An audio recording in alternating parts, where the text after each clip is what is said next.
Hello guys, आज की इस वीडियो में हम लोग बहुपद चैप्टर को शुरू करने वाले हैं। यानी कि जो भी बोर्ड एग्जाम 2025 में स्टूडेंट्स सब देने वाले हैं उन लोगों के लिए बहुत ही महत्वपूर्ण होने वाला है, क्योंकि यहाँ पे आपको बहुपद चैप्टर को शुरू किया जा रहा है। उससे पहले आपको बेसिक को जानना बहुत जरूरी है। अगर आपको बेसिक पता ही नहीं रहेगा तो वहाँ पे आप लोग क्वेश्चन सॉल्व ही नहीं कर पाइएगा। तो चैप्टर शुरू होने से पहले आपको बेसिक बता देना चाहते हैं, इसलिए ताकि आपको क्वेश्चन बनाने में कोई परेशानी नहीं हो। आपको वहाँ पे क्वेश्चन ऑटोमेटिक बनना शुरू हो जाएगा। अगर आप लोग इस क्लास को पूरा देख लीजिएगा तो इसके बाद जो भी आपको पढ़ाया जाएगा बिल्कुल आप लोग सीख जाइएगा।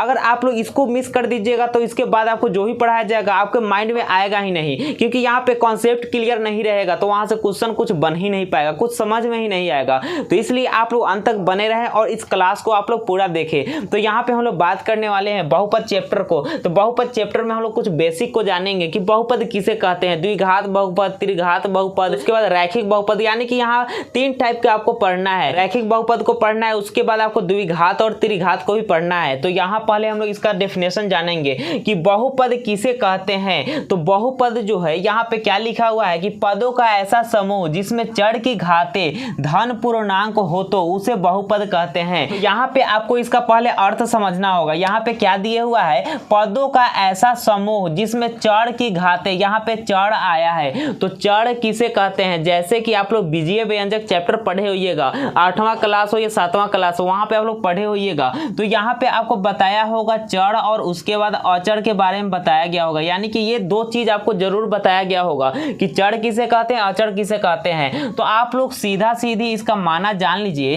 कि ए से लेकर जेड तक, यानी कि ए टू जेड, ए से लेकर जेड तक के बीच में जो भी आता है वो होता है चर। यानी कि ABCD वाला जितना होगा चर हो जाता है, और ये जितना है ये सब काउंटिंग वाला है। जैसे कि जितना अंक वाला आएगा ये सब क्या हो जाएगा, अचर हो जाएगा। तो यहाँ से आपको चर और अचर समझ में आ गया होगा। सीधा सीधी आपको ये समझ लेना है। अगर आपको क्वेश्चन को सॉल्व करना है तो बस आपको यही तरीका को जान लेना होगा। यहाँ पे क्या है कि चर है, ABCD वाला जितना होगा वो चर हो जाएगा, और बाकी के जो है यहाँ पे अचर में जैसे कि 1, 2, 3/4, 5/4 ये सब जितना है अचर हो जाएगा। यानी कि संख्या वाला जो भी आएगा अचर हो जाएगा। तो यहाँ से आपको चर और अचर भी क्लियर हो गया होगा। उसके बाद यहाँ पे क्या कह रहा है, चर की घातें। तो घात के बारे में आपको बताया गया होगा। घात क्या होता है, जैसे कि पावर, यानी कि कोई भी संख्या पे, जैसे कि मान लीजिए यहाँ 1 है, इस पे पावर अगर 2 है तो ये इसका क्या हो जाएगा, घात हो जाएगा। तो घात भी आपको यहाँ पे समझ में आ गया होगा क्या होता है। मान लीजिए यहाँ y है, इस पे पावर 2 है, यानी कि यही क्या हो गया, घात हो गया। यानी पावर जो इस पे लिखाता है वो क्या होता है, घात होता है। तो यहाँ पे क्या कह रहा है, चर की घातें। तो चर क्या हो जाएगा, ABCD वाला जो भी अक्षर होगा वो चर हो जाएगा। उसके बाद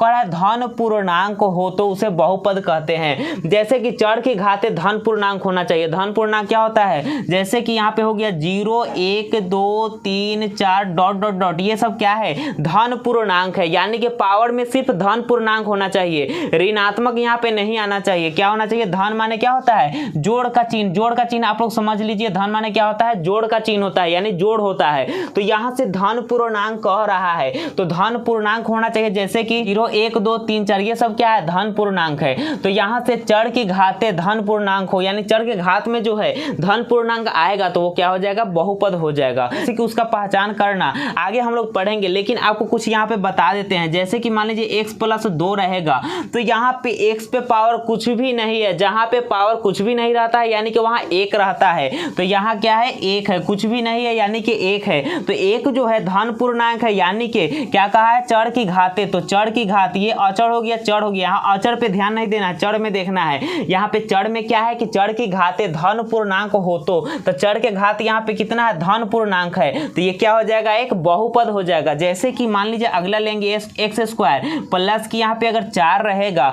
तो यहाँ पे क्या है, x पे क्या है, स्क्वायर है, यानी कि धन पूर्णांक है। यानी कि घात में क्या है, यहाँ पे धन पूर्णांक दिए हुआ है तो ये यहाँ से क्या हो जाएगा, बहुपद हो जाएगा। इस प्रकार से आप लोग बहुपद पहचान सकते हैं। आपको ये भी बताया जाएगा कैसे आपको बहुपद पहचानना है, बहुत ही आसान तरीका यहाँ पे बताया जाएगा। पहले हम लोग इसके बारे में कुछ जान लेते हैं। यहाँ से आपको इसका अर्थ भी समझ में आ गया होगा कि बहुपद कहते किसको हैं, किस प्रकार से आपको पहचानना है। जैसे कि अगर इस पे रहता x पे पावर अगर -2 रहता, उसके बाद प्लस के यहाँ कुछ भी रहता, तो यहाँ पे क्या है कि x पे पावर यानी कि चर की घात, चर के घात जो है धन पूर्णांक नहीं है, तो इसके वजह से ये क्या हो जाएगा, यहाँ से ये बहुपद नहीं होगा। इस प्रकार से क्वेश्चन एग्जाम में आता है, कह देगा निम्नलिखित में से कौन सा बहुपद है, और 4 ऑप्शन वहां पे आपको दिया जाएगा। तो उसमें उसमें से आपको बहुत सारा गलत रहेगा और सही भी रहेगा, लेकिन इस क्लास को देख लीजिएगा तो आप लोग देखते ही वहां पे सही टिक कर लीजिएगा। तो यहां से आपको ये भी समझ में आ गया होगा, अगर मान लीजिए x पे पावर अगर 4/3 दे देगा,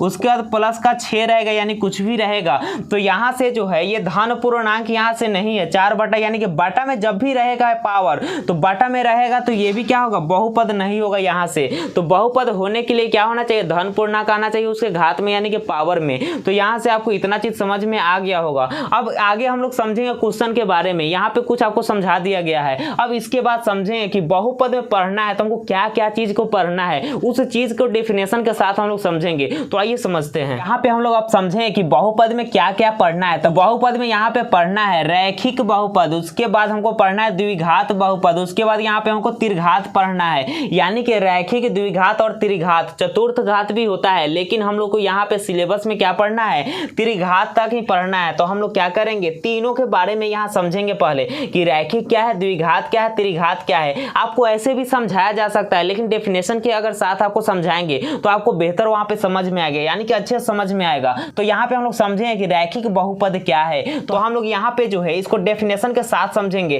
ताकि वहां पे अच्छे समझ में आएगा। तो यहाँ पे रैखिक बहुपद में क्या है कि जिस बहुपद में चर का महत्तम घात 1 हो उसे रैखिक बहुपद कहते हैं। यानी कि इसके कहने का अर्थ क्या है कि जिस बहुपद में, यानी कि बहुपद के बारे में आपको समझा दिया गया है। यहाँ पे क्या कह रहा है, चर का महत्तम घात 1 हो, चर का यहाँ पे जो है महत्तम घात 1 हो। तो मान लीजिए यहाँ पे चर दिए हुआ है, क्या है, ABCD वाला जो भी अक्षर आएगा वो चर हो जाएगा। तो यहाँ से क्या कह रहा है, चर का महत्तम घात 1 हो, यहाँ पे जो कह रहा है 1 हो, यानी कि यहाँ पे कुछ भी नहीं दिए हुआ है, इसके पावर में क्या है, 1 है, यानी कि जहां भी कुछ भी नहीं रहेगा पावर में, वहां पावर में 1 रहता है। तो मान लीजिए यहाँ x प्लस यहाँ पे अगर 4 दिया हुआ है, अब यहाँ पे कहेंगे कौन सा बहुपद है, तो यहाँ पे ये रैखिक बहुपद हो जाएगा, क्योंकि यहाँ डेफिनेशन से पता चल रहा है कि चर का महत्तम घात जो है 1 हो, उसे हम लोग क्या कहेंगे, रैखिक बहुपद कहेंगे। तो ये एक रैखिक बहुपद हो जाएगा। जैसे कि यहाँ x² प्लस का अगर 9 दे देंगे तो यहाँ से ये क्या हो जाएगा, रैखिक बहुपद नहीं होगा, क्योंकि ये द्विघात बहुपद हो जाएगा। इससे आगे हम लोग पढ़ेंगे, क्योंकि यहाँ पे क्या है कि चर का महत्तम मान यहाँ क्या है, 2 दिए हुआ है, इसके वजह से क्या होगा, ये रैखिक नहीं हो सकता है। बहुपद तो है, ये रैखिक बहुपद नहीं हो सकता है। तो रैखिक बहुपद के लिए पावर में 1 होना चाहिए। जैसे कि यहाँ पे x ही नहीं, ABCD वाला कोई सा भी अक्षर ले लीजिए, मान लीजिए यहाँ पे y + 9 दिया हो, ये भी क्या हो जाएगा, रैखिक बहुपद हो जाएगा, क्योंकि इसके पावर में 1 है, कुछ भी नहीं यानी कि पावर में 1 है। ये क्या हो जाएगा, रैखिक बहुपद हो जाएगा, क्योंकि ये चर है और ये क्या है, अचर है। ये क्या हो जाएगा, चर हो जाएगा, और ये क्या हो जाएगा, अचर हो जाएगा। तो यहाँ पे डेफिनेशन के हिसाब से चर का महत्तम घात 1 हो, चर का महत्तम घात कितना है, 1 है, कुछ भी नहीं यानी कि 1 है। तो यहाँ से ये क्या हो जाएगा, रैखिक बहुपद हो जाएगा। तो इस प्रकार से आपको रैखिक बहुपद को पहचानना है। यहाँ पे अगर इस टाइप से भी दे देगा 4 - y, ये भी क्या हो जाएगा, रैखिक बहुपद हो जाएगा, क्योंकि किधर भी रहे, ये इस साइड रहे या इस साइड रहे, इससे कोई फर्क नहीं पड़ता है। बस इसमें चर अगर है, अगर चर पे 1 है यानी कुछ भी नहीं यानी कि 1 है, तो यहाँ से क्या हो जाएगा, रैखिक हो जाएगा। तो इस प्रकार से आपको क्या करना है, रैखिक बहुपद को पहचानना है। अब हम लोग जानेंगे कि द्विघात बहुपद क्या होता है, कैसे उसको पहचानना है। तो चलिए अब द्विघात बहुपद के बारे में जानते हैं। तो यहाँ पे आ गया द्विघात बहुपद। तो द्विघात बहुपद क्या होता है, जिस बहुपद में चर का महत्तम घात कितना हो, 2 हो, उसे हम लोग क्या कहेंगे, द्विघात बहुपद कहेंगे। यानी कि यहाँ से क्या कह रहा है, जिस बहुपद में चर का महत्तम घात 2 हो। इससे पहले रैखिक था, रैखिक में क्या होता है, महत्तम घात 1 हो। अब यहाँ पे क्या कह रहा है, द्विघात, द्वि माने होता है 2, यानी कि 2 घात वाले में 2 होना चाहिए। आप लोगों को इसको रटने का जरूरत नहीं है। द्विघात में 2, त्रिघात माने, त्रि माने होता है 3, यानी त्रिघात में 3 हो जाएगा। यहाँ पे क्या कह रहा है, द्विघात में 2। तो द्विघात में यहाँ पे क्या कह रहा है, जिस बहुपद में चर का महत्तम घात 2 हो उसे द्विघात बहुपद कहते हैं। तो यहाँ से आपको इतना समझ में आ गया। अब इसका हम लोग व्यापक रूप जानेंगे कि इसका व्यापक रूप जो है क्या होता है। रैखिक का व्यापक रूप क्या होता है, ax + b होता है। अब यहाँ पे द्विघात बहुपद में इसका व्यापक रूप होता है ax² + bx + c होता है। क्या होता है, ax² + bx + c होता है। ये इसका व्यापक रूप हो गया, द्विघात बहुपद का व्यापक रूप हो गया। अब यहाँ से हम लोग जानेंगे कि द्विघात बहुपद के आपको कैसे पहचानना है। अगर मान लीजिए यहाँ पे दिया रहेगा x² + 4x + 8 दिया रहेगा और कहेगा यहाँ पे कौन सा यहाँ पे बहुपद है, तो आपको यहाँ पे डेफिनेशन के हिसाब से समझ में आ जाएगा कौन सा यहाँ पे बहुपद है। यहाँ पे क्या कह रहा है, जिस बहुपद में चर का महत्तम घात 2 हो, तो चर का महत्तम घात, ये क्या हो जाएगा, ये यहाँ पे चढ़ है यानी कि ये चढ़ हो जाएगा, ये भी यहाँ पे क्या है, चढ़ है। ये जो है सिर्फ x चढ़ है और ये x चढ़ है, बाकी यहाँ 4 और 8 जो है अचढ़ है। तो यहाँ से क्या कहा जा रहा है, चढ़ का महत्तम घात 2 हो, तो चढ़ का महत्तम घात यहाँ पे क्या है, 2 है, तो ये क्या हो जाएगा, द्विघात बहुपद हो जाएगा। अगर मान लीजिए यहाँ पे इस प्रकार से दे देगा, y² प्लस का 4 दे देगा, इस प्रकार से दे देगा और कहेगा कौन सा बहुपद है, तो ये भी द्विघात बहुपद हो जाएगा। अगर बीच वाला 9 भी दिया है, इससे कोई लेना देना नहीं है। अगर सिर्फ y² भी दे देगा, ये भी द्विघात बहुपद हो जाएगा, क्योंकि यहाँ से ये दोनों आगे जो है इससे हमको मतलब नहीं है। देखेंगे सबसे ज्यादा पावर वाला कौन सा चढ़ है, तो सबसे ज्यादा पावर वाला यहाँ पे क्या है, 2 है, यानी कि 2 जब आएगा तो द्विघात हो जाएगा, 3 जब आएगा तो त्रिघात हो जाएगा, कुछ नहीं आएगा तो वहां पे रैखिक हो जाएगा। इस प्रकार से आपको पहचानना है, तो यहाँ से आपको इस प्रकार से समझना है। और उसके बाद इसमें और सा भी क्वेश्चन रहेगा, जैसे 2x² रहेगा -3x प्लस 9 रहेगा। अब यहाँ पे बात किया जाए कि a b c क्या होगा, यानी कि इसमें जो है a का मान कितना होगा, b कितना होगा और c कितना होगा, वो हमको देखना है। तो यहाँ पे क्या होता है, ax² plus bx plus c होता है, यानी कि x² के साथ में जो गुना में रहेगा वो a हो जाएगा, यानी कि a बराबर यहाँ पे क्या हो जाएगा, x² के साथ में जो गुना में रहेगा, तो x² के साथ में गुना में क्या है, यहाँ 2 है, तो a बराबर क्या हो जाएगा, 2 हो जाएगा। उसके बाद b बराबर क्या होगा, तो x के साथ में जो गुना में रहेगा वो b हो जाएगा, तो x के साथ में जो गुना में रहेगा वो b हो जाएगा, तो b बराबर यहाँ से क्या हो जाएगा, यहाँ देखिए प्लस है, यहाँ पे माइनस है, यानी कि x के साथ में अगर 3 जो है प्लस में रहता है, यहाँ प्लस में लिखते हैं, माइनस में है तो यहाँ पे माइनस में लिखेंगे। अब यहाँ पे c जो है लास्ट का जो अचर रहता है वो c हो जाता है, यानी कि लास्ट का जो अचर है वो c हो जाएगा, तो c बराबर यहाँ से 9 हो जाएगा। इस प्रकार से आपको a b c पहचानना है। अगर मान लीजिए यहाँ पे इसको देखना हो, इसमें कहेगा कि a कितना है, तो इसमें अगर हम लिखेंगे a बराबर, तो y² के साथ में गुना में कुछ भी नहीं है, तो यहाँ पे 1 है, यानी कि कुछ भी नहीं, यानी कि यहाँ पे 1 है, तो a बराबर क्या हो जाएगा, 1 हो जाएगा। अब यहाँ पे बात करेंगे, यहाँ तो b तो है नहीं, जब b नहीं है यानी कि और इसमें चढ़ वाला पद नहीं है, तो यहाँ से b जो है क्या हो जाएगा, 0 हो जाएगा। क्या हो जाएगा, 0 हो जाएगा, जो चीज नहीं दिया रहेगा वो 0 हो जाएगा। अब उसके बाद यहाँ पे c जो है, c क्या हो जाएगा, लास्ट का जो अचर रहेगा वो c हो जाएगा, जैसे कि यहाँ पे 4 हो गया। तो इस प्रकार से a b c आपको पहचानना है। अगर मान लीजिए सिर्फ रहेगा 2x² कहेगा a b c क्या होगा, तो यहाँ से डायरेक्ट क्या हो जाएगा, a बराबर क्या होगा, 2 होगा।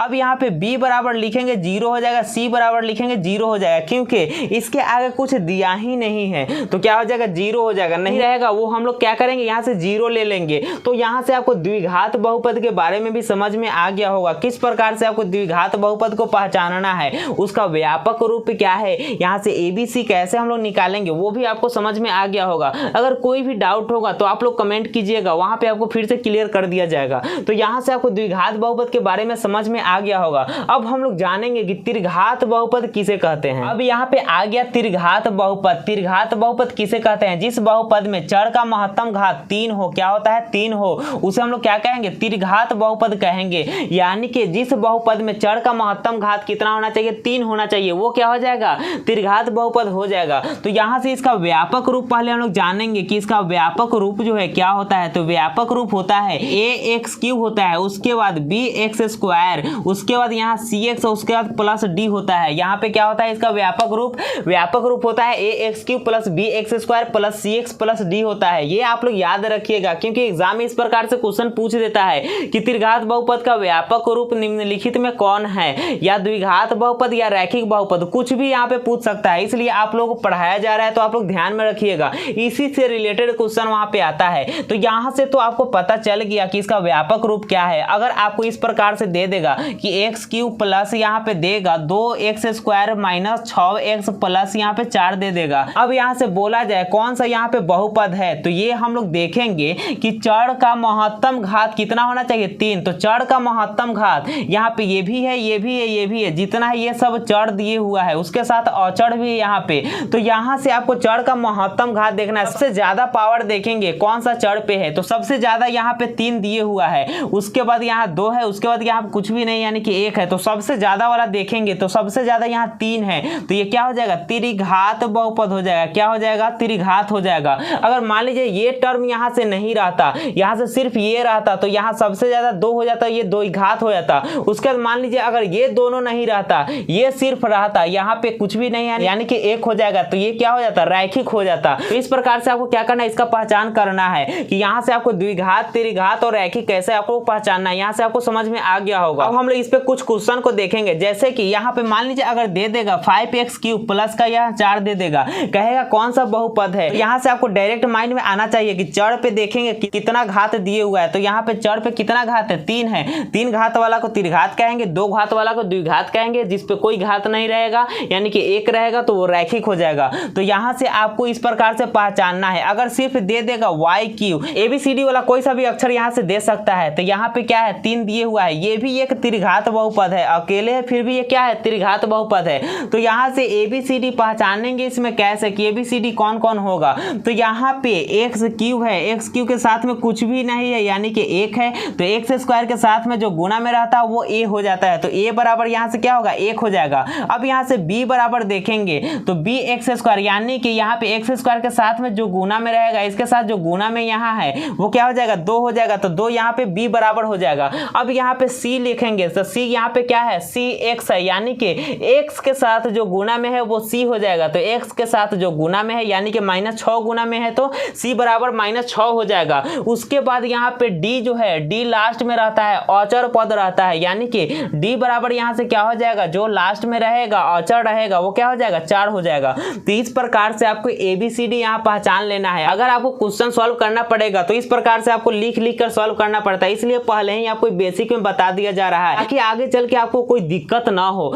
तो यहाँ से आपको इसके बारे में समझ में आ गया होगा कि बहुपद पढ़ने से पहले हमको क्या करना होगा, ये सभी जानकारी रखना होगा कि बहुपद किसे कहते हैं, रैखिक, द्विघात और त्रिघात किसे कहते हैं। ये सब का पहचान अगर आपको आ जाएगा तो आप लोग बहुत इजी वे में वहां पे क्वेश्चन बना सकते हैं। इस वीडियो में आपको कुछ बेसिक बता दिया गया है। अब इसके बाद अगले वीडियो में आपको बताया जाए कि बहुपद का पहचान आप लोग कैसे करेंगे और किस प्रकार से क्वेश्चन वहां पे पूछा जाता है वो भी आपको बताया जाएगा। उसके साथ ही आपको बताया जाए किस प्रकार के वहां पे फॉर्मूला आपको ध्यान में रखना होगा ताकि बहुपद को चैप्टर को खत्म किया जा सके। यानी कि बहुपद चैप्टर में जितना आपको फॉर्मूला पढ़ना है इसके बाद वाला वीडियो में पूरा आपको याद ही करा दिया जाएगा। आपको वहां पे रटने का जरूरत ही नहीं पड़ेगा। इसके अगले वाले वीडियो के साथ ही आपको वहां पे याद ही करा दिया जाएगा, क्योंकि यहाँ पे रटवाया नहीं जाता है। यहाँ डायरेक्ट आपको वीडियो में ऐसा बताया जाता है ताकि आपको माइंड में ही उतर जाता है। इसलिए आप लोग नेक्स्ट वाला वीडियो को मिस नहीं कीजिएगा। आप लोग क्या कीजिएगा, उसको अच्छे से देखिएगा। तो ये जो भी आपको बताया गया है आपको क्या करना है, कॉपी में नोट करके रख लेना है कि जब भी आपको ध्यान से उतरे वहां पे थोड़ा सा देख लीजिएगा, आपको माइंड में आ जाएगा। तो फिलहाल यही तक रहने देते हैं। अगर आपको ये वीडियो अच्छी लगी हो तो वीडियो को लाइक कीजिएगा। अगर आप लोग चैनल पर नए होंगे तो चैनल को सब्सक्राइब कीजिएगा। तो चलिए अब मिलते हैं नेक्स्ट वीडियो में।